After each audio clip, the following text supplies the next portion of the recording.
Assalamualaikum warahmatullahi wabarakatuh. Salam satu Malaysia, salam Malaysia Madani. Kita ke udara pada petang ini untuk membicarakan isu-isu semasa. Dan topik utama kita pada hari ini berhubung dengan seorang ahli parlimen daripada PAS yang meroyan di parlimen hari ini tentang kenyataan yang dikeluarkan oleh Jabatan Tenaga Kerja JTK yang telah menyiasat pasti. Sebenarnya hari ini kita agak terkilan lah dengan kenyataan YB Afnan yang mempersoalkan tindakan JTK ni. JTK dia menyiasat 3 buah sekolah, tuan-tuan. Pertama, dia siasat sekolah pasti, semua orang tahu pasti ni. Kedua, mereka menyiasat Seriti, sekolah rendah teras Islam. Dan yang ketiga, mereka menyiasat sekolah menengah integrasi teras Islam ataupun SMITI. YB Afnan ni, dia mengatakan bahawa pasti ni, guru-guru pasti ni semua sukarelawan dan bukan pekerja, dan tak sepatutnya dilayan sebagai pekerja. Dalam erti kata maksud lain, guru pasti sepatutnya tidak tertakluk kepada akta kerja, tidak perlu diberikan gaji minima, tak perlu dibagikan caruman KWSP, tak perlu di subscribe dengan perkeso, ataupun dicarumkan dengan perkeso. Sebenarnya apa yang YB Afnan cakap ni memang daripada dulu lagi PAS lakukan, berselindung di sebalik aktiviti Dewan Pemuda PAS. Namun bagi saya, PAS ni tak boleh anggap perkara ni selesai begitu saja, kerana dalam Islam pun sukarela ni maknanya dia ada kerelaan kedua-dua belah pihak, dan apabila ada pihak yang tidak redha, maka tidaklah boleh dianggap bahawa kerja itu sebagai sukarela, dan boleh dihamba abdi seperti mana yang PAS buat terhadap guru-guru pasti hari ini. Bukti yang jelas sekali kita boleh lihat ialah tahun 2021, bila mana semasa PAS berada dalam kerajaan, beberapa orang guru pasti daripada negeri Kedah telah mengadu nasib mereka di Jabatan Tenaga Kerja. Dan ini jelas menunjukkan kalau dia orang dah report kepada Jabatan Tenaga Kerja, mereka anggap mereka ni pekerja. Dan bila dia report penganiayaan yang dilakukan terhadap mereka, tak ada KWSP, tak ada caruman perkeso dan sebagainya, maknanya mereka tidak redha. Jabatan ni telah mengesahkan yang guru-guru pasti adalah pekerja. JTK mengesahkan guru-guru pasti adalah pekerja dan bukan sukarelawan dan tertakluk kepada akta pekerja.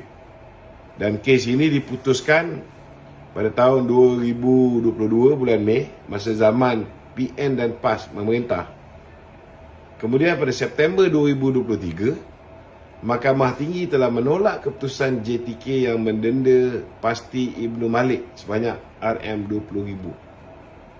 Keputusan Mahkamah Tinggi adalah pada denda kerana ada isu dalam menentukan hak pemilikan pasti Ibnu Malik.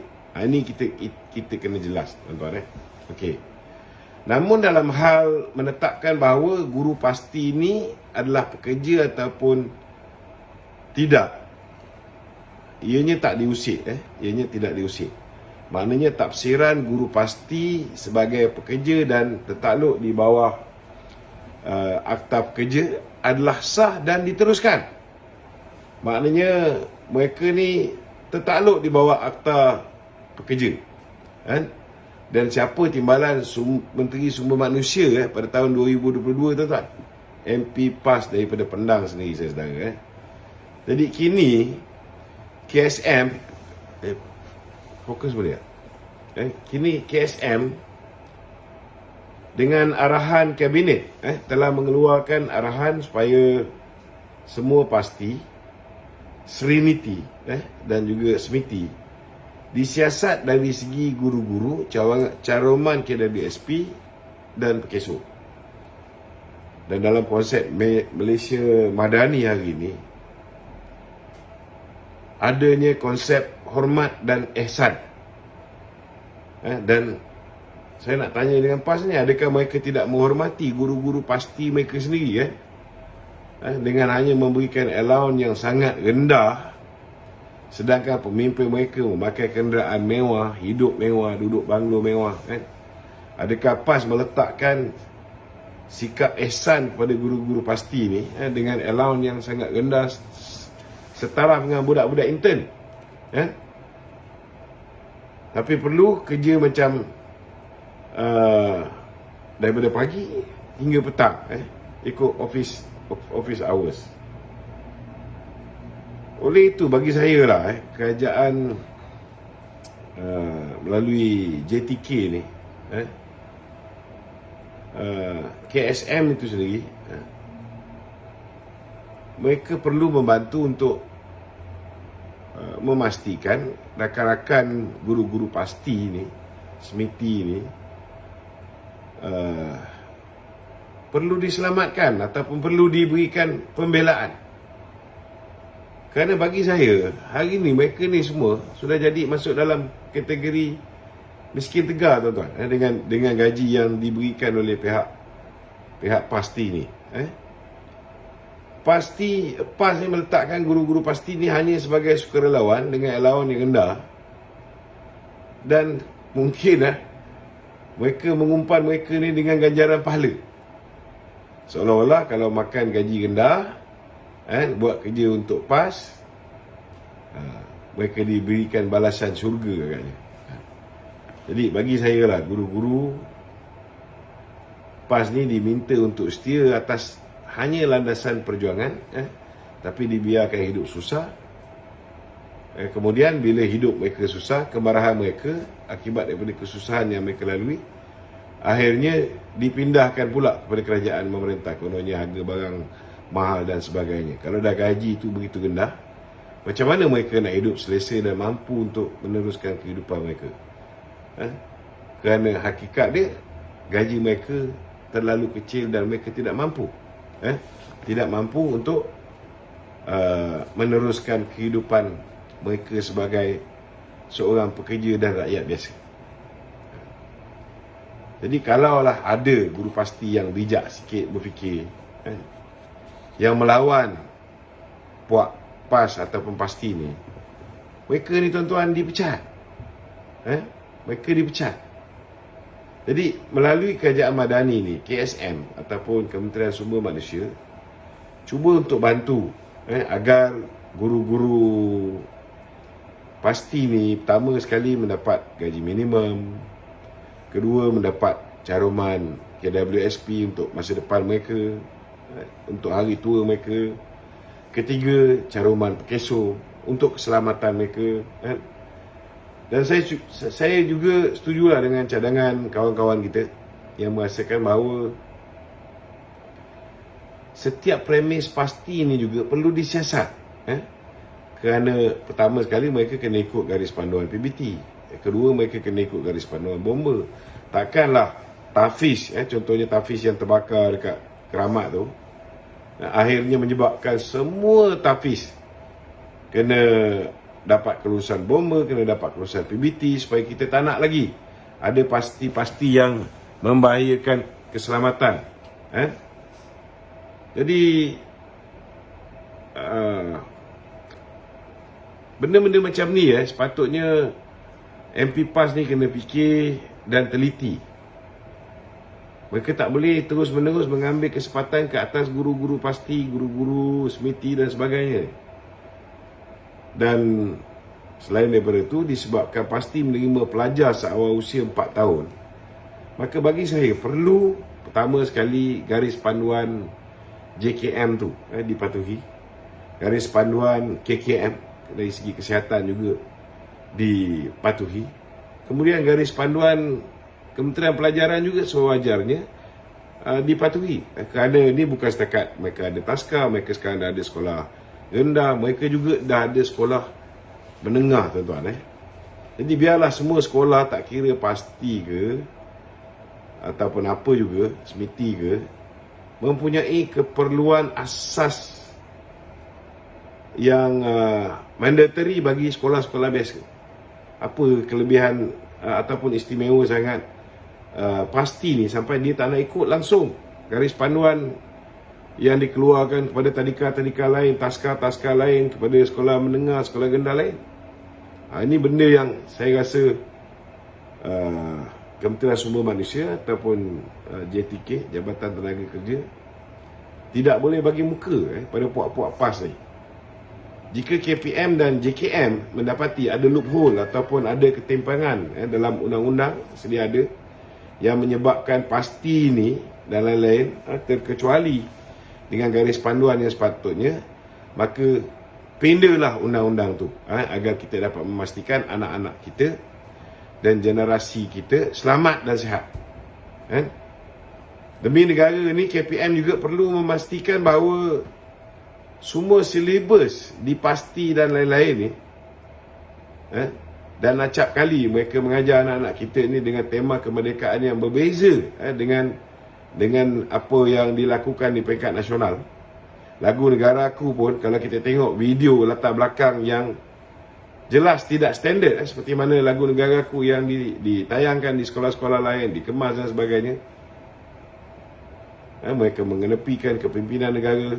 Belum cerita lagi mereka menghasut pelajar-pelajar untuk membenci pemimpin-pemimpin negara. Jadi bagi saya, pasti ni sepatutnya mengikut standard operating procedure yang terpaksa juga diikuti oleh sekolah-sekolah yang lain. Kena standardize. Dan ada juga yang menyatakan bahawa yuran pasti dan lain-lain ni akan meningkat jika perlu pelesenan PBT, bomba, gaji minimum dan caruman KWSP serta perkeso. Betul lah, memang akan meningkat. Tetapi setidak-tidaknya akan adanya keadilan untuk guru-guru pasti kita ni. Dan dari segi kualiti perkhidmatan dan pembelajaran anak-anak kita. Dalam prinsip Islam pun ialah kita nak tegakkan keadilan kan. Jadi keadilan bukan saja pada guru-guru pasti, tetapi juga perlu diberikan kepada pelajar-pelajar, kepada ibu bapa yang menghantar anak mereka ke pasti, semiti dan seriti ni.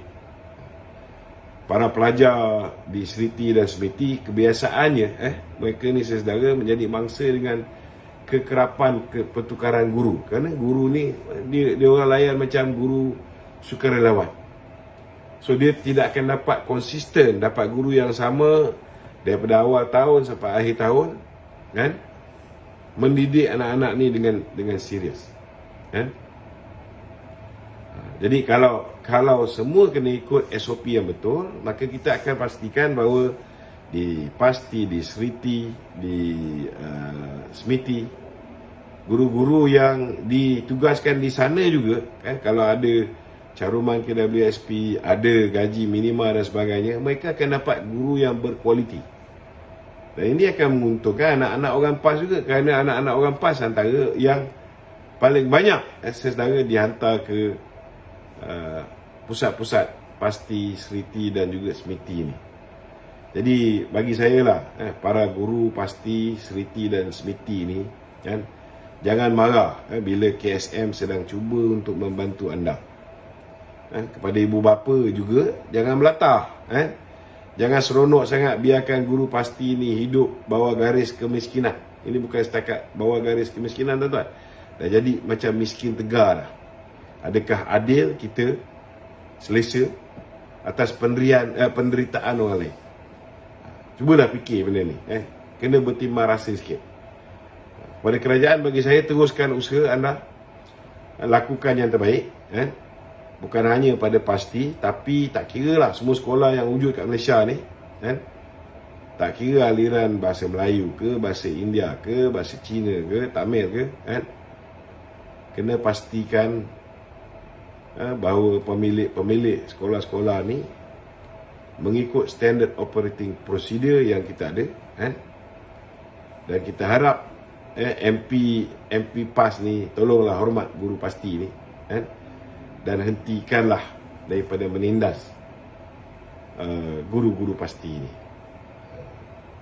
Saya ucap terima kasih kepada rakan-rakan kita, blogger-blogger, Facebookers kita, saudara Fairul umpamanya, yang telah banyak memberikan sumbangan dari segi idea-idea, pandangan-pandangan yang sepatutnya dilakukan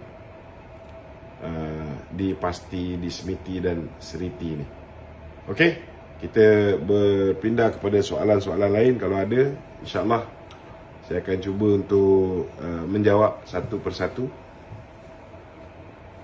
Silakan. Hari ini kita tengok berita harian ada keluar satu pernyataan oleh Hong Leong Investment Bank, di mana dia berkata pengampungan harga RON95 dan diesel hari ini kerajaan boleh jimat sehingga 29 bilion subsidi.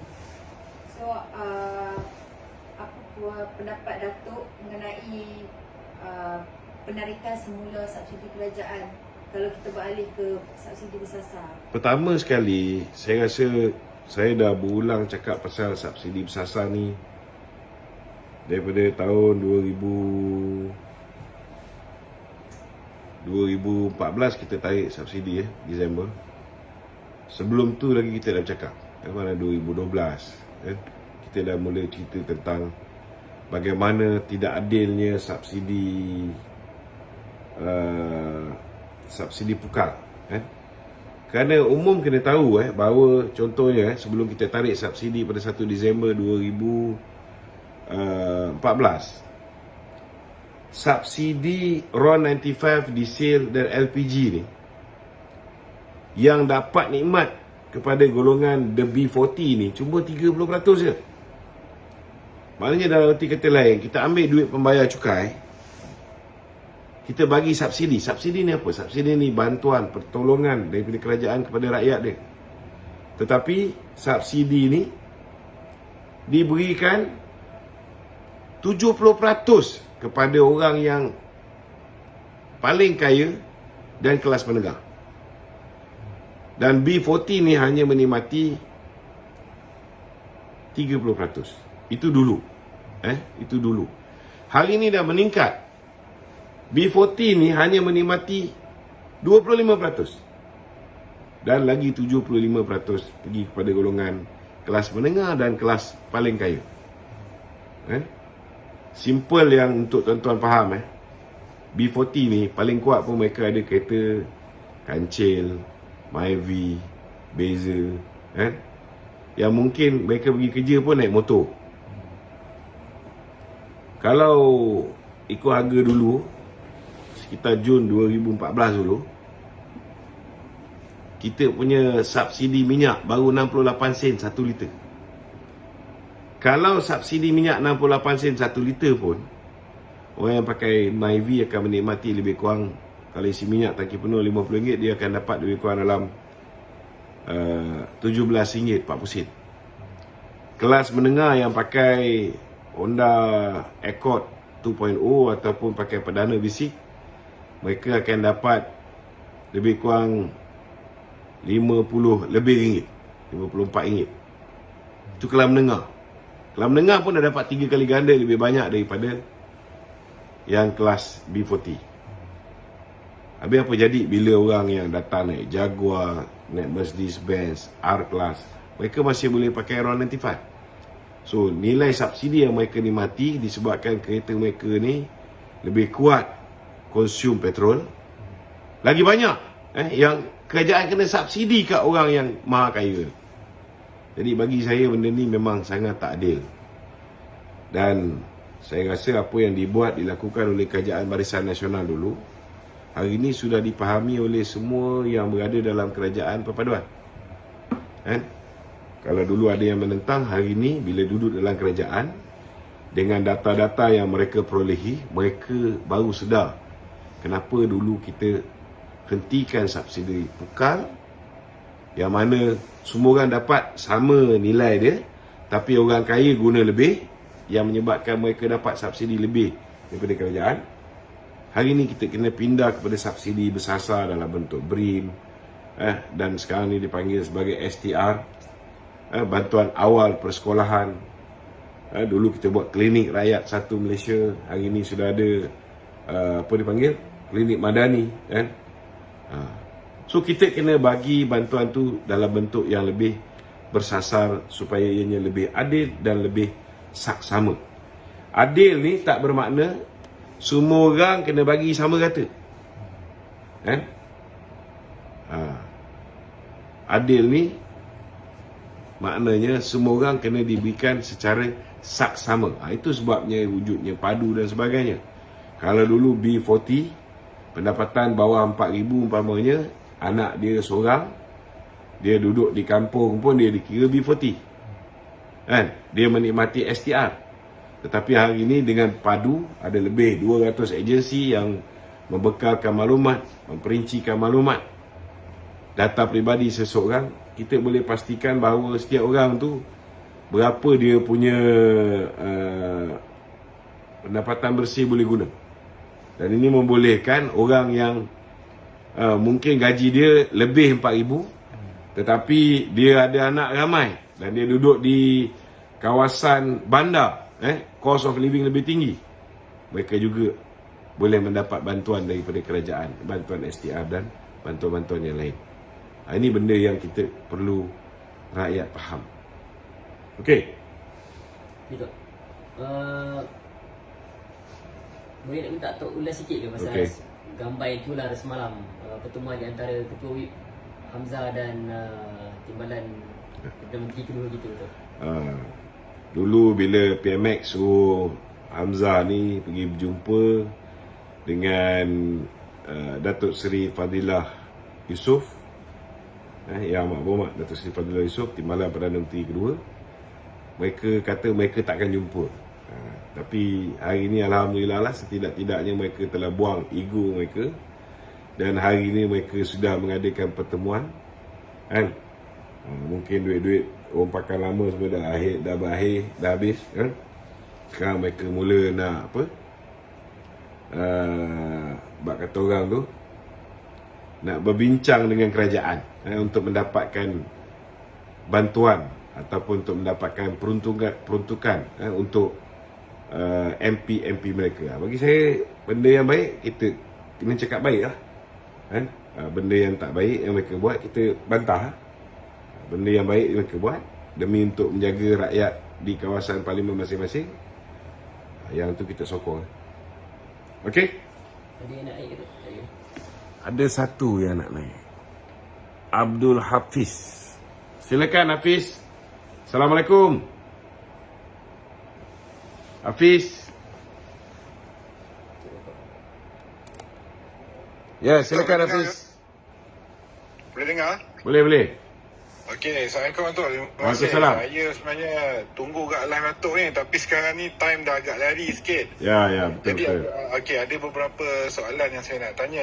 Tadi Datuk cakap pasal subsidi bersasar dan sebagainya, apungan harga minyak lah. Ya. Tapi kita tahulah, macam dari masa zaman Datuk Najib dulu, bila dia nak buat sesuatu benda, dia ada strategic planning. Ni yang saya nampak lah. Betul. Okey, kongsi sikit lah. Saya ikut Datuk Najib ni daripada zaman saya belajar. Saya economic student dulu.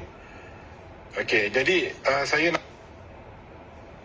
rancangan dia sangat tersusun. Contohnya saya bagi dia nak buat GST, sebab selepas tu dijangkakan harga minyak akan turun pada masa tu 2015 kalau tak silap. Jadi sangat untuk menggantikan income negara yang akan affected lah. Tapi saya nampak dari segi konsepnya untuk buat subsidi bersasar ni sebenarnya konsepnya betul, tapi saya perasan susun atur strategic planning lah ke depan dengan tak ada GST, dengan keadaan ekonomi yang kita pun baru tahulah, pertumbuhan ekonomi yang tak bertumbuh tapi tidak begitu memberansangkan.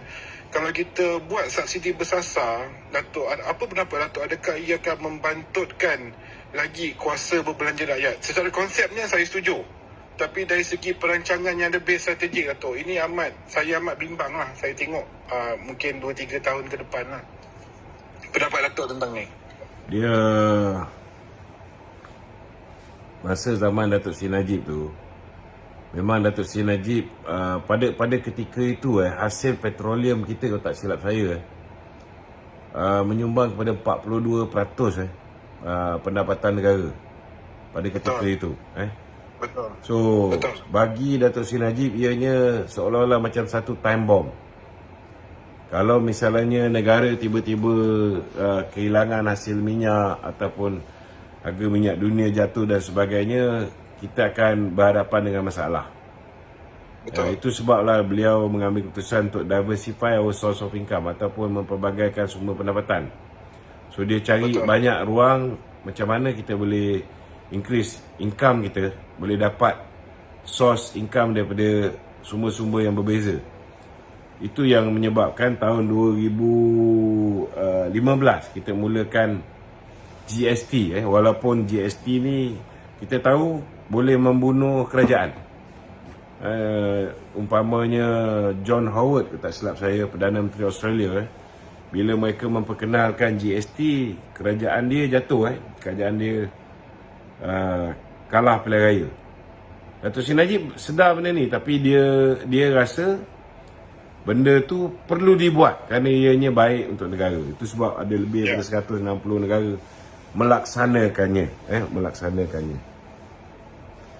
Tapi kita memang tak anticipate harga minyak dunia akan jatuh pada Tahun yang sama. September 2014. 2015 ya. 2014. Tapi timing tu nampak macam cantik Dato'. Timing tu cantik sebabnya kena faham kita tak anticipate kerana Amerika tiba-tiba menghasilkan apa yang dipanggil sebagai shale oil. Betul. Daripada dia batu warna hitam, dia extract minyak daripada batu. So bila Amerika menghasilkan shale oil, kalau biasa kos untuk gerudi dasar laut ni $30 untuk hasilkan satu barrel. Dia lebih murah lah ya. Kalau shale oil ni kos dia $50. So Pak Arab negara OIC ni, dia punya strategi, dia lambatkan lagi harga minyak di pasaran dengan harapan bila minyak tu jatuh bawah 50, shale oil Amerika ni akan gulung tikar. Tapi last kali Pak Arab ni yang gulung tikar.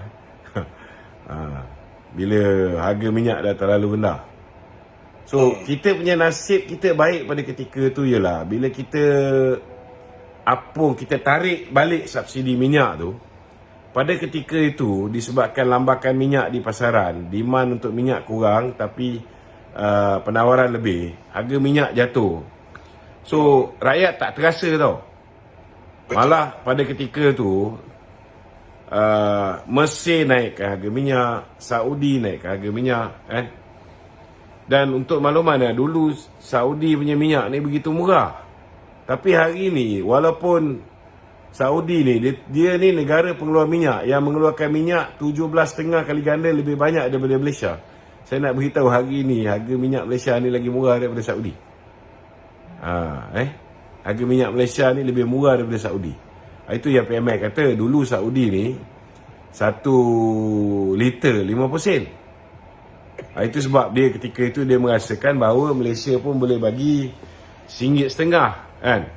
Tapi hari ini harga minyak Saudi tu lebih mahal daripada kita. Dan kalau dulu zaman Datuk Seri Najib kos untuk subsidi RON95 di sale LPG, kos dia baru 22.34 bilion untuk 2014. Itu the last date kita bagi subsidi sampai bulan November 1 Disember 2014 kita start tarik balik subsidi ni. So nak beritahu hari ni untuk RON95 di sale LPG ni pun lebih 50 bilion. Bukan lagi 22.34 bilion lebih 50 bilion. So kos ni terlalu banyak.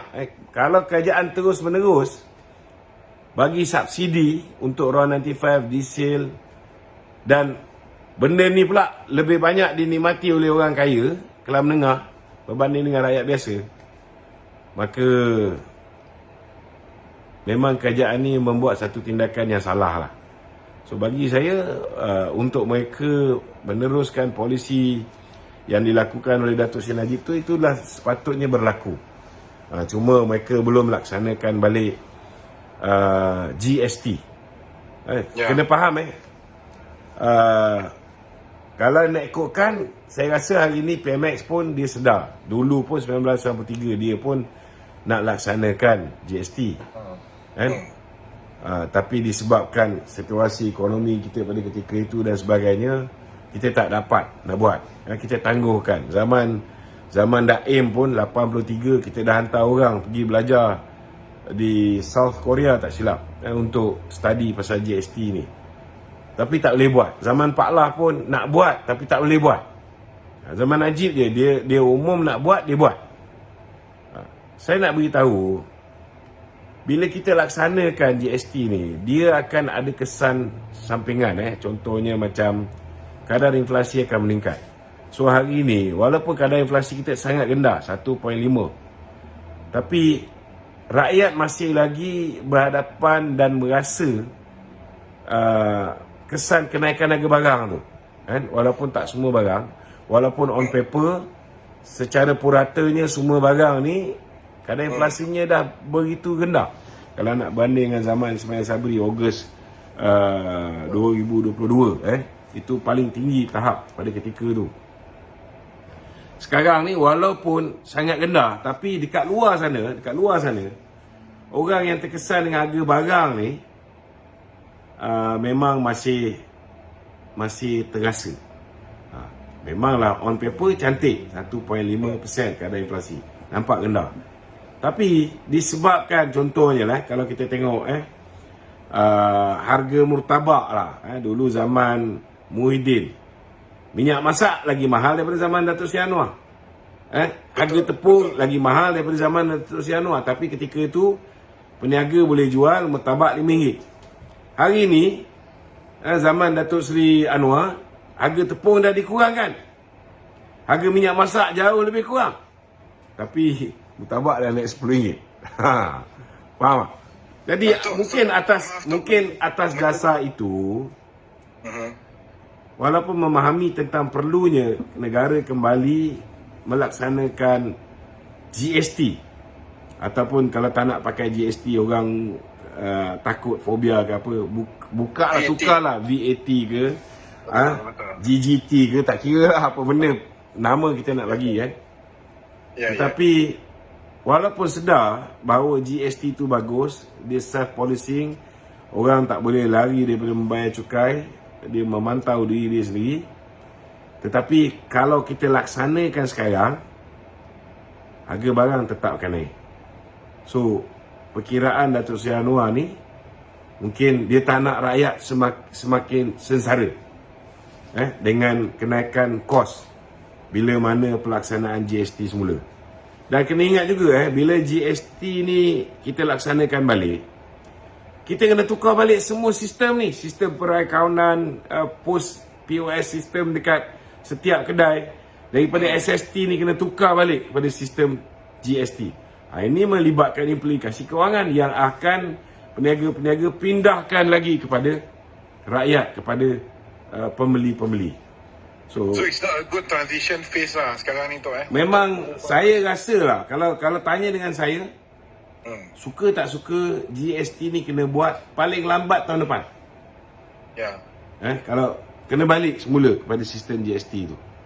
Kerana negara hilang lebih kurang 30 bilion setahun. Saya nak tambah dua lagi soalan. Okey, tadi Datuk cakap pasal inflasi kan. Sebab saya tak tahu, saya nak nampak inflasi kita memang rendah, angkanya memang rendah. Tapi yang paling utama, mungkin Datuk boleh bagi pencerahan dalam bakul CPI kita tu kan. Adakah inflasi kita dilihat rendah disebabkan oleh kita punya healthcare system ni subsidized? So macam negara lain kan, dia punya healthcare tidak disubsidi, jadi dia masuk dalam bakul inflasi tersebut. Tapi kalau di Malaysia ni disebabkan disubsidi, adakah dia menampakkan bahawa inflasi itu sebahagian daripada dia. Itu sebahagian daripada dia. Sebab kita punya perbelanjaan untuk healthcare ni antara yang tertinggi dalam banyak-banyak kementerian ni. daripada dulu lagi untuk Kementerian Kesihatan ni paling tinggi. Ya. Ini pun Saya saya rasa ramai rakyat bak kata orang tu dia orang tak appreciate lah daripada zaman BN lagi. Kalau pergi kat Indonesia ni kita tak ada insurans. Masak kita. Kalau pergi kat negara-negara lain kita tak ada insurans, memang masak kalau sesuatu berlaku kepada kita. Jadi mungkin sebab itu untuk nampak macam harga inflasinya rendah, tapi harga barang yang biasa tu naik sebab dalam bakul tu sebab dia besar, secara purata. Kalau kita nak kira dari segi kadar inflasi ni, dia ada kadar inflasi ni, dia ada banyak segmen. Yang saya cakap 1.5 ni secara keseluruhan. Ada yang dalam sektor kesihatan, ada yang dalam sektor makanan, ada dalam sektor. Di setiap sektor ni dia ada kadar inflasi dia yang berbeza-beza. Ya. Tetapi secara keseluruhan memang dah turun kepada 1.5%. Ya.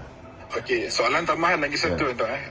Sebab GST ni kita pun faham lah, the transition phase ni tak berapa feasible lah untuk kita nak buat dalam masa sekarang ni. Tapi kalau tentang knee-jerk reaction lah, sebarang pertukaran kepada rejim taxation ni kan, taxation regime ni, selalunya akan ada knee reaction. Saya rasa itu normal. Cuma peningkatan SST daripada satu, dia tak self-sustaining SST ni, dan peningkatan SST kepada 8% dilihat optimum untuk mencapai kadar pungutan cukai dalam tahap efisien seperti GST. Jadi kita kena naikkan kepada 8%. Okey, itu yang pertama. Jadi apakah tindakan susulan? Macam kita nampak Singapore kan, dia naikkan cukainya kepada 9%, tapi untuk first quarter for 2024 dia dah align beberapa inisiatif lah. Saya tak nak sebut kat sini, nanti ada pihak yang claim kredit pula kata hadiahnya kan.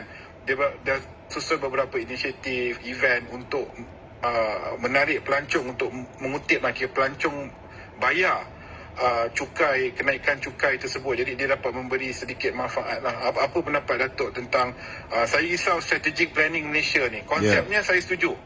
Dia dulu masa kita nak laksanakan GST peringkat awal kita nak letakkan kita punya kadar rate kita ni pada 4%. Ya. Tapi kita nak pastikan supaya orang susah ni tak terkesan.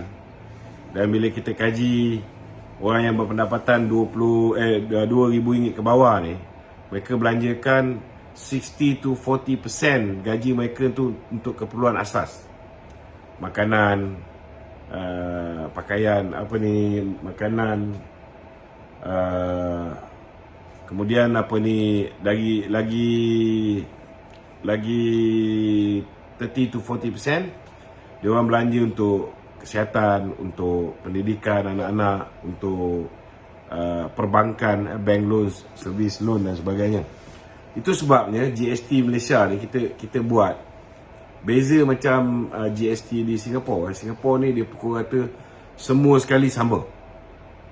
Peringkat awal kita nak buat 4%. Tapi kalau buat 4%, dia tak boleh bagi zero rated untuk barang-barang keperluan asas. Contohnya macam makanan, sayur, daging, yang mana orang yang susah ni banyak pakai. Belanja gaji dia orang ni habis banyak untuk benda-benda macam ni. Dan kita tak boleh bagi tax exemption ataupun dikecualikan GST kepada pendidikan, kepada kesihatan, kepada perbankan yang orang susah pun nak kena cover ni. That's why kita start with 6%. Kita tak nak jadi macam Singapore. Singapore started their GST with only 3%. Lepas tu dia kena naikkan kepada 7%. Kita pun tak nak jadi macam Thailand. They started their GST at 10%. Kemudian bila orang marah, orang memberontak, baru dia turunkan. Itu yang kita pilih 6%. Saya 6% ni bagi saya cukup lah. Dia cukup memadai untuk keperluan negara pada ketika tu. Dia banyak membantu. First year kita collected 41 billion. Kalau 2018 kita collected, 2014 kita collected SST terakhir penuh. 2014 kita collected 18 billion saja. Tapi tahun 2015 dia 3 bulan tak ada GST. So kalau kita kira 2016 lebih kurang 41 billion. 2017 tu peningkatan 3.9 billion tau. Maknanya lagi besar saiz ekonomi kita, lagi banyak kutipan. So kalau sekarang diteruskan, nikmat yang kita akan dapat daripada lebihan pendapatan GST, kerana efisiennya GST ni orang tak boleh lari daripada cukai, tak boleh under declare, tak boleh ada aktiviti pemindahan harga, kan? So it is going to be more than 30 billion. More than 30 billion. Definitely more than 30 billion. Tapi nak buat macam mana? Jadi bagi saya,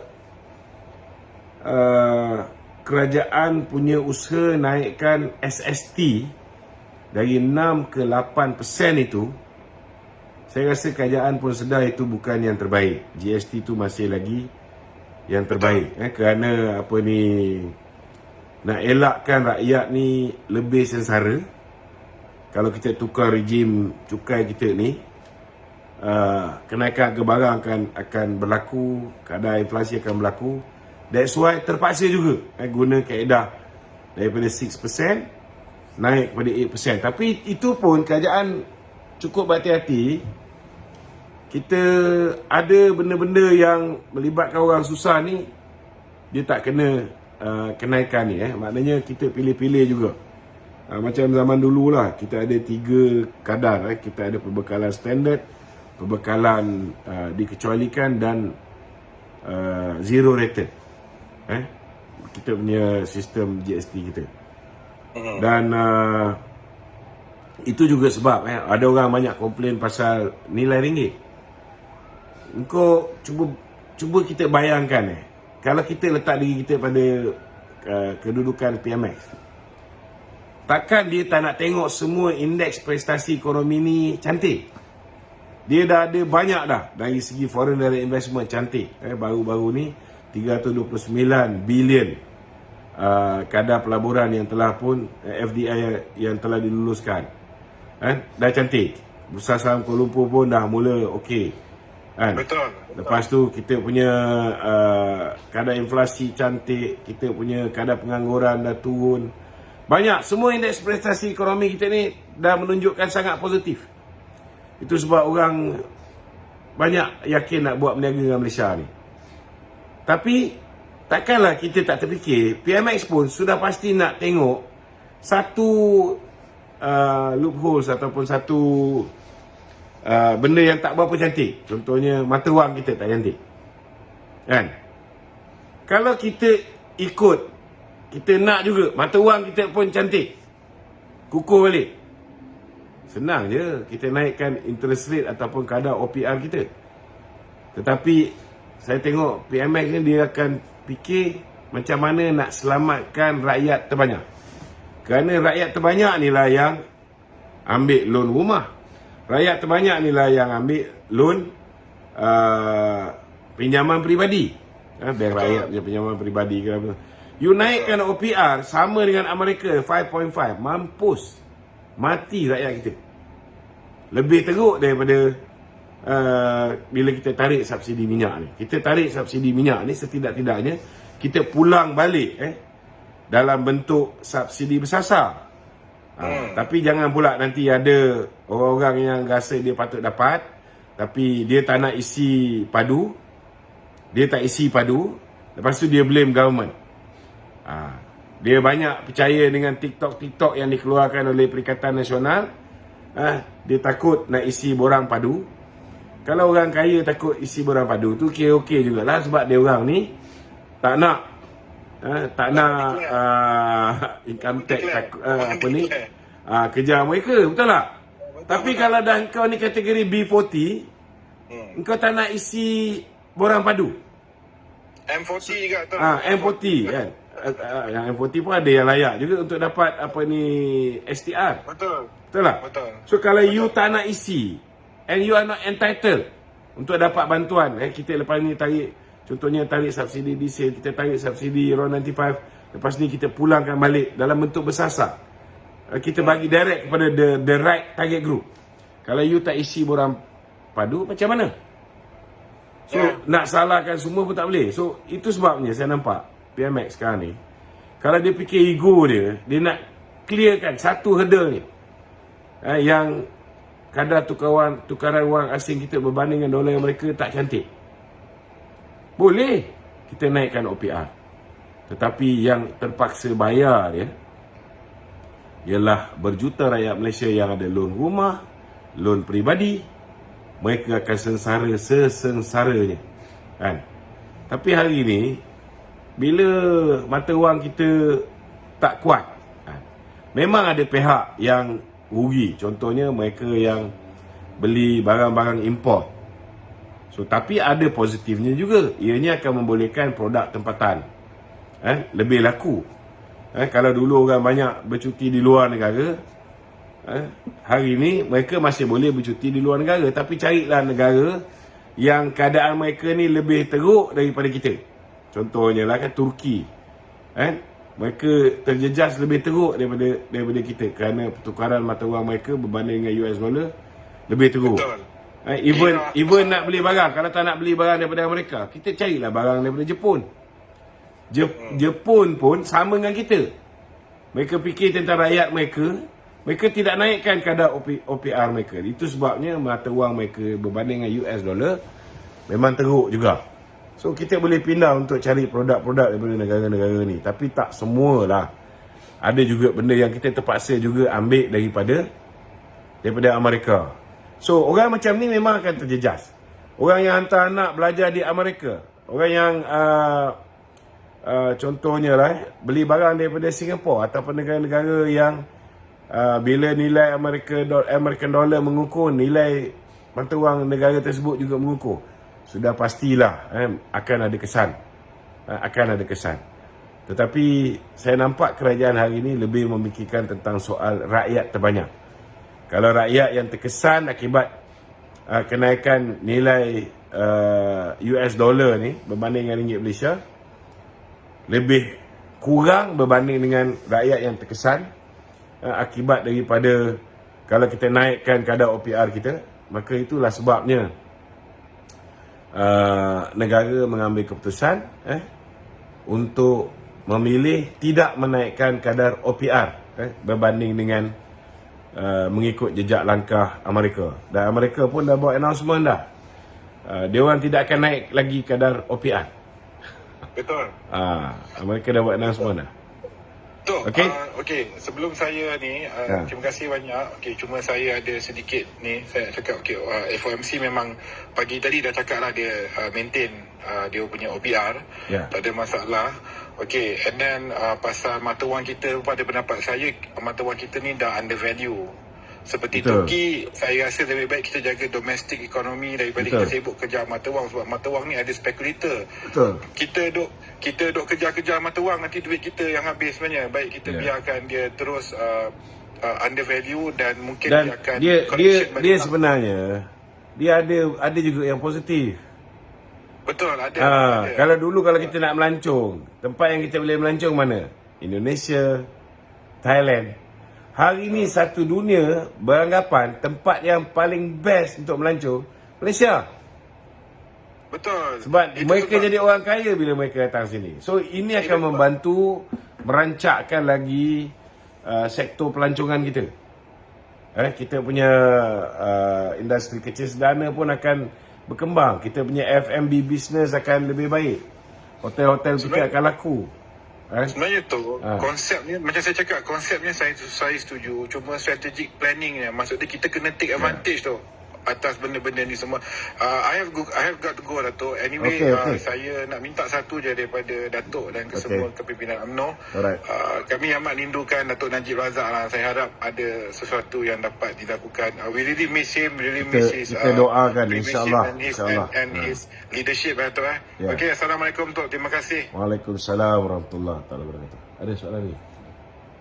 Tadi kita cakap pasal peruntukan kan. Hari ni terdapat statement PM jawab MB Terengganu dia bagi peruntukan terus pada rakyat, bukan ahli parlimen. Okey. Dan kerajaan juga menyatakan dia telah menyalurkan peruntukan sejumlah 1.55 bilion untuk pembangunan di Terengganu tahun lalu dan meningkat 1.59 bilion tahun ini. So, apa pandangan? Pandangan saya tindakan PM tu sangat tepat. Bagi direct kepada rakyat negeri Terengganu. Kalau bagi kat Hamlau-Hamlau ni pun daripada zaman Haji Hadi lagi. Kenapa Mahathir membuat keputusan menghentikan royalti minyak kepada negeri Terengganu dulu 1999? Sebab duit yang royalti yang dibayar kepada negeri Terengganu akhirnya tak tahu ke mana perginya. So benda ni bukan benda yang baru, benda yang lama. Perangai puak-puak ni pun lebih kurang sama. Jadi dah betul lah tu tindakan PMX. Last year pun dia dah menyumbang 1.55 bilion. Dan hari ni dah naik kepada 1.59 bilion. So maknanya rakyat Terengganu dapat lebih. Cuma tidak melalui walak-on je lah. Itu je lah. Jadi jangan kecewa lah Dr. Sam. Dia pun kata kerajaan ni kerajaan gagal. Yang hang nak merayu sangat dengan kerajaan gagal ni pasal apa? Dr. Sam ni patut bersyukur kerana dia setidak-tidaknya masih boleh bayar gaji kaki tangan kerajaan negeri. Boleh lagi melakukan banyak projek pembangunan di negeri Terengganu ni. Bukan atas hasil usaha dia. Bukan kerana kebijaksanaan dia untuk diversify kerajaan negeri Terengganu punya source of income.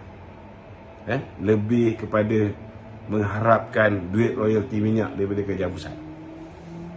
Itulah yang menyebabkan Dewan ni masih lagi boleh hidup. Kalau tidak ada royalti minyak daripada kerajaan pusat ni dah lama mati dah. Kerana Puak Pai memang tak tahu nak buat apa. Dalam keadaan begitu pun kita lihat bagaimana tanah-tanah di negeri Terengganu dengan sewenang-wenangnya dijual kepada puak-puak ni. Bagaimana mereka take advantage duduk dalam kerajaan. Tanah-tanah yang value 11.84 juta jual dengan harga RM70,000. Tanah yang diberikan kepada Khairunisa, NGO yang dipimpin oleh isteri dia sendiri, nilai tanah 29.3 juta ringgit, jual dengan harga RM500,000. Tapi nak buat macam mana? Sebahagian besar orang Terengganu tak boleh berfikir dan bagi undi solid pada mereka. Tak semua orang tak semua, ada juga bagi undi pada BN, pada PH. Tapi masih lagi ramai yang tak boleh berfikir, solid bagi sokongan kepada PAS. Sekarang hadaplah.